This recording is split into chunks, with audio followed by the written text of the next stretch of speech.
جس اعضاء پہ جو بیماری ایکٹ کرے گی کی علامات بھی اس حساب سے ہوں گی. مثال کے طور پہ اگر پھیپھڑوں کی بیماری ہے تو ظاہر سی بات جوڑوں کا مسئلہ تو شروع کے دنوں میں نہیں ہو سکتا نا.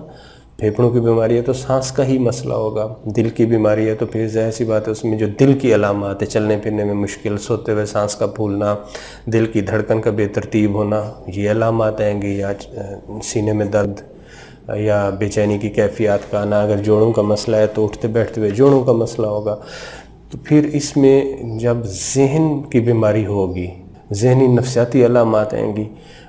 چونکہ ایک قدیم عرصے سے ان بیماریوں کو ایک مختلف زاویے سے، مختلف طریقے سے دیکھنے کی کوشش کی گئی اور اسی پہ رائے زنی اتنی زیادہ ہوئی ہے اور اس کو اتنا زیادہ مسٹیفائڈ کیا گیا ہے کہ ایک اس کے ارد گرد ایسا حصار بنا دیا گیا ہے کہ مسٹریز کا. ان بیماریوں کو ایک ہم قبولیت کا وہ جو مقام انہیں نہیں دے پاتے جو کہ دوسری عام طور پہ بیماریوں کو ہم دیتے ہیں.